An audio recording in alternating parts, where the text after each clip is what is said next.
So it's in the middle of September and time to replace the clutch. I use this tree wood timber to raise the level. You can see this is about right. And it's important to use stoppers so it doesn't go off, since you can lock the rear parking brake, but that's it. And I haven't done it, so I'm putting this here instead. Otherwise it will probably lock, since this will take a couple of weeks to do. The clutch and the transmission oil and the differential oil is replaced at this mileage or kilometers. 100,945 kilometers. So 14mm bolts on both sides, and I marked the drive shaft like this, and I also marked it in the front here towards the transmission, gearbox. So tip is to use the handbrake when doing this and have a long bar here to get it lost. These are pretty tight, and as you see I've measured it up, and if you don't pull the handbrake, this moves a bit when you pull it. And now we're like this in the front, so it has moved a little bit. The washer is on the nut side.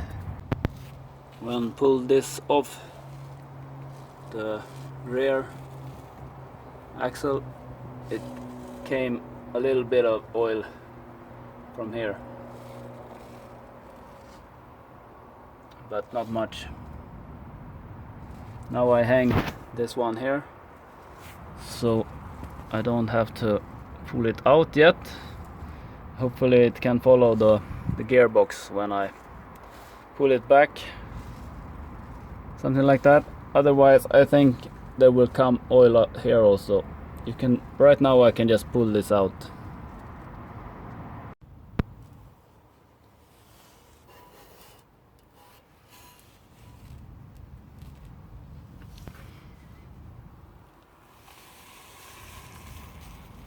Bolts holding the gearbox. It's hard to see the over part.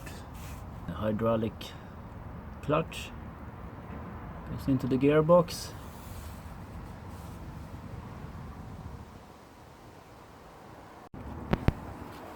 These broke. They're too rusty, so have to drill them out or something like that. And also this one, unfortunately, old rusty. So the hydraulic, two 12mm bolts. They don't stuck so well. The gear changer, it's a 9 and a 14mm nut. So you gotta hold here with a 9mm. And now it's time to take this other one here. Also these two bolts here where the exhaust is, I had to drill some small holes in it, but I need a smaller drilling machine now. Can't get bigger drills. So this is how this washer is gonna be on this side. And then I have removed, I think they call them the stiffener plate in the repair manual. Two bolts there, 14mm. They were pretty hard, but they got out. And I think this might be the speed sensor.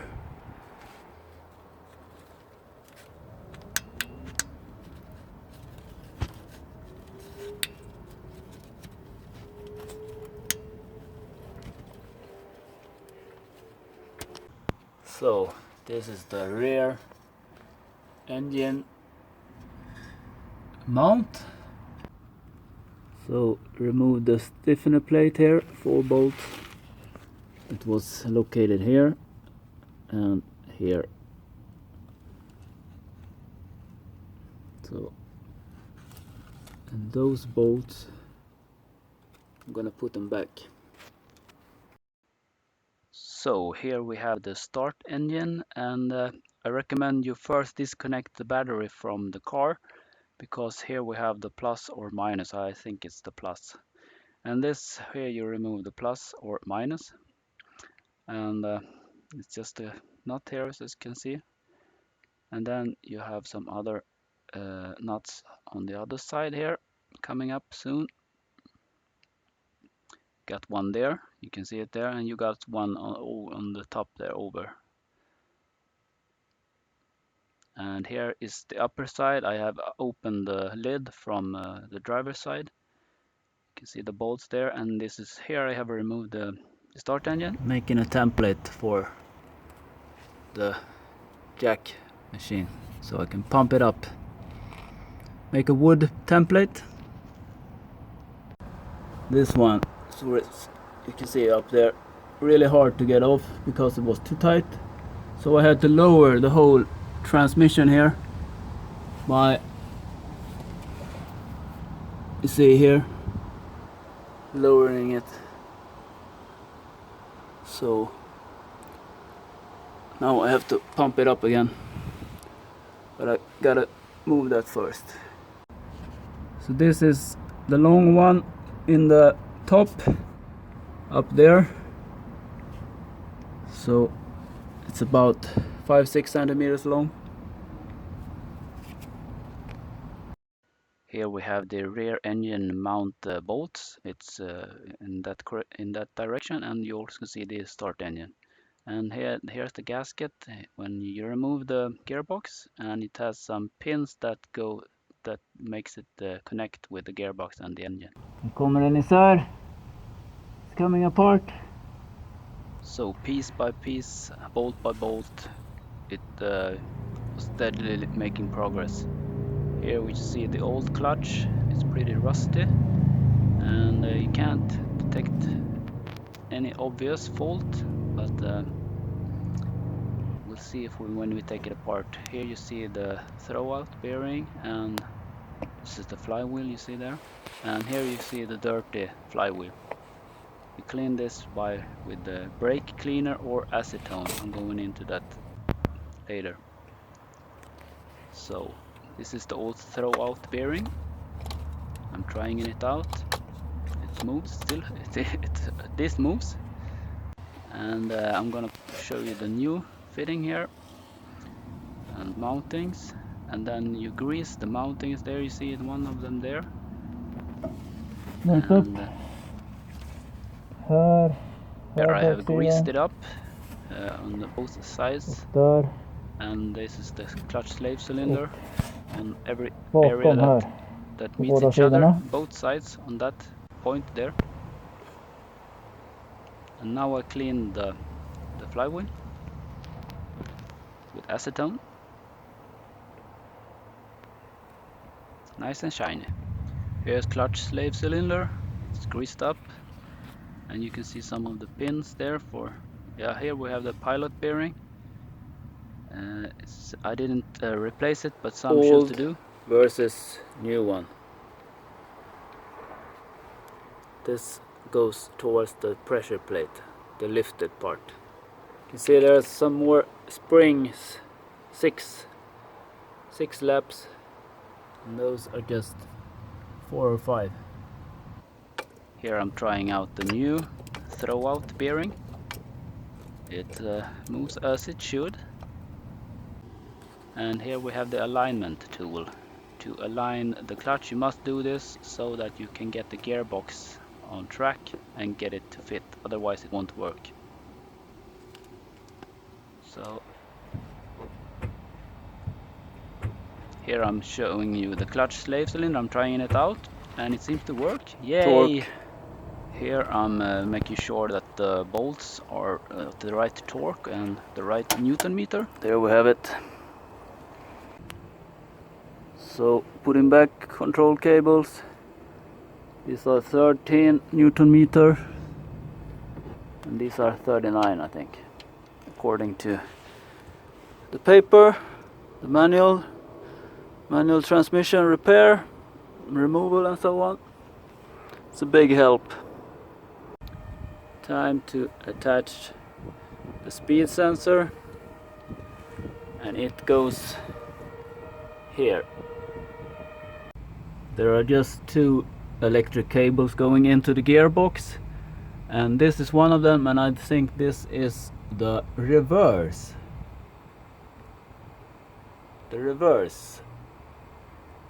control, and the other one is, as I said earlier, the speed sensor. It doesn't go with the cable, a mechanical cable. It goes electric on the Previa. This is the TCR11, I think, model.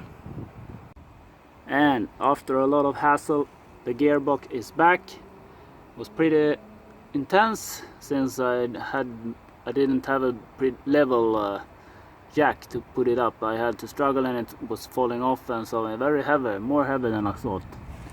So, and the clutch slave, I think you call it slave cylinder, is back and it's working. I tried it. So you can see a clip of it. So, examining the old parts. Throwout bearing.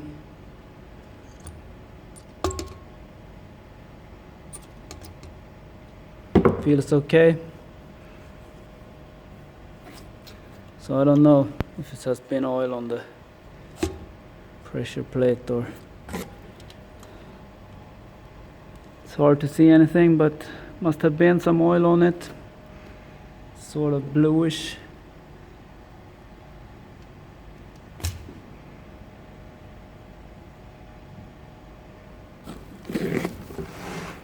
Can't see.